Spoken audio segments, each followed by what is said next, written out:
என் அருமை உலகத்தமிழ் மக்களே, தாய்மார்களே, பெரியோர்களே, சிறார்களே, என் அருமை சீடர்களே, யோக நண்பர்களே, யோக விரும்பிகளே, உங்கள் அனைவருக்கும் என் இனிய காலை வணக்கம்.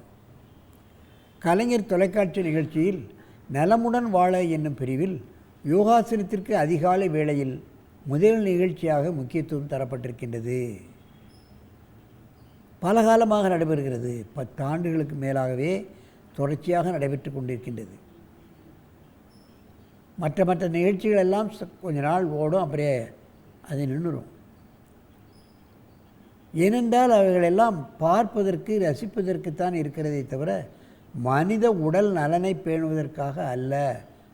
ஆகவே அதை பார்த்து ரசித்து அப்படியே மறந்து விடுவார்கள்.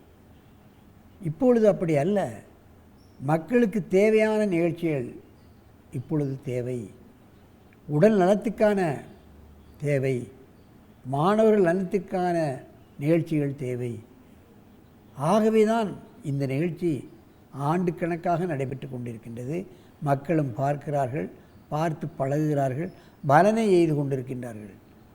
ஏன் தமிழ் தெரிந்தவர்கள் மட்டுமல்ல, பாஷை தெரியாதவர்கள் கூட இதை பார்த்து பழகி பலனடைந்து கொண்டிருக்கிறார்கள்.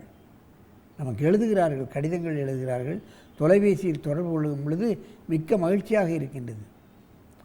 அந்த நிலையில் பாருங்கள், இன்றைக்கு வெளிநாட்டிலிருந்து இங்கே வந்து நமது நிலையத்திற்கு வந்து மாதக்கணக்காக தங்கி இருந்து இந்த கலையை படித்து கொண்டிருக்கிறார்கள். ஜாக்கி 42, டில் டிதே 36 நெதர்லாந்திலிருந்தும் இத்தாலியிலிருந்தும் வந்திருக்கிறார்கள். நெதர்லாந்து எங்கே இருக்கின்றது, இத்தாலி எங்கே இருக்கிறது என்பதை பாருங்கள். அவர்கள் ஒருவர் ஆயுர்வேத தெரபிஸ்ட், இன்னொருவர் ஆஸ்பத்திரியில் எமர்ஜென்சி பிரிவில் இருக்கிறார்கள். அவர்கள் இந்த கலையை படிப்பதற்காக வந்திருக்கிறார்கள்.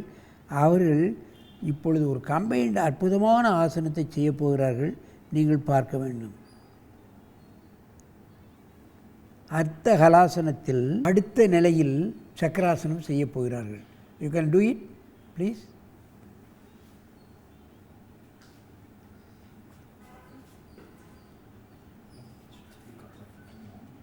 You can do it very slowly.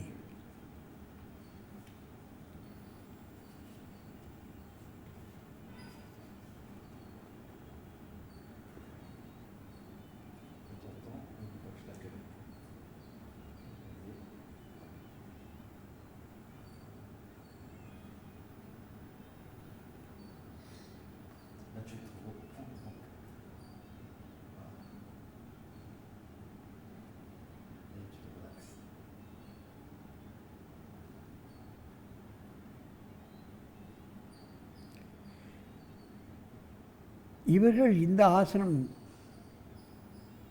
மட்டுமல்ல, இது போன்ற பல்வேறு அற்புதமான ஆசனங்களை இவர்கள் செய்வார்கள். ஏனென்றால் இங்கே தங்கியிருக்க காலங்களில் காலையிலிருந்து மாலை வரைக்கும் அவர்கள் எப்பொழுது பார்த்தாலும் ஏதாவது ஆசனங்களை செய்து கொண்டே இருப்பார்கள். பழங்களை தவிர வேறு எதுவும் உணவு எடுத்துக்கொள்வதில்லை. அதைத்தான் நாம் கவனத்தில் கொள்ள வேண்டும்.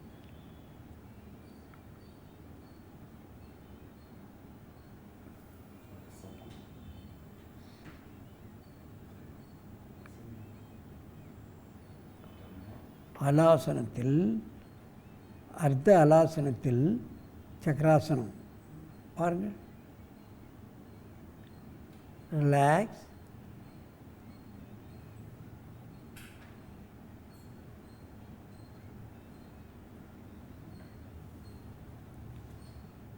Do deep breathing.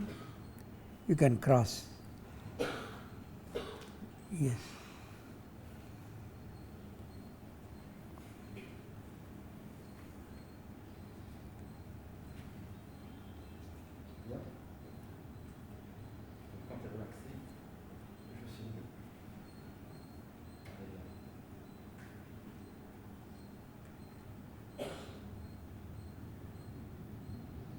இந்த கம்பைன்ட் ஆசனம் செய்வதில் இருவரும் ஒத்துழைத்தால் தான் சரியாக செய்ய முடியும், இல்லைன்னா செய்ய முடியாது.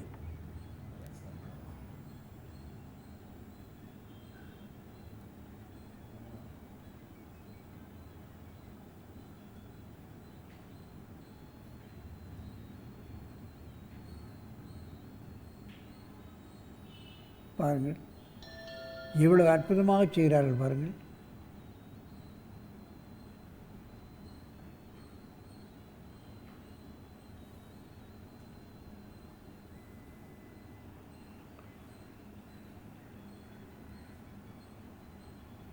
ரிலாக்ஸ்.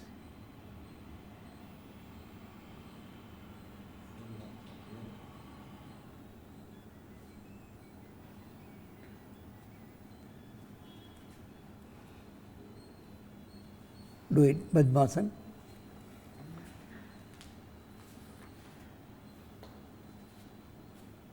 சேர்ந்து ஆசனம் செய்யும் பொழுது ஒருவருக்கொருவருடைய முயற்சி சமமாக இருக்க வேண்டும். அப்பொழுதுதான் அந்த ஆசனத்தை பூர்த்தியாக செய்ய முடியும். அது ஒரு கம்பைன்ட் ஆசனம் செய்வதில் குடும்பத்திலே உள்ளவர்கள் சேர்ந்து கொண்டு செய்யும் பொழுது தினம் இதை செய்ய வேண்டும் என்ற ஒரு ஆர்வம் வந்துவிடும். மாணவர்கள் சேர்ந்து ஒருவருக்கு ஒருவர் செய்வார்கள். மற்றவர்களும் அதை பார்த்து தானும் இதை மாதிரி செய்ய வேண்டும் என்று அவருடைய குடும்பத்தில் செய்வார்கள். ஆகவே ஆசனத்தை அவர்கள் விளையாட்டாக செய்வது அவருடைய ஆரோக்கியத்திற்கு அது உதவிகரமாக இருக்கிறது என்பதை நீங்கள் கவனத்தில் கொள்ள வேண்டும். அதுதான் முக்கியமான விஷயம். ஏதோ ஒரு வித்தை காட்டுகிற மாதிரி இருந்தாலும் கூட அது உடல்நலத்துக்கு உகந்தது, பல்வேறு நன்மைகளை அது தருகிறது என்பதை அவர்கள் உணராவிட்டாலும் அவருக்கு அந்த நல்ல பலன்களை கொடுத்து விடுகிறது என்பதுதான் உண்மை.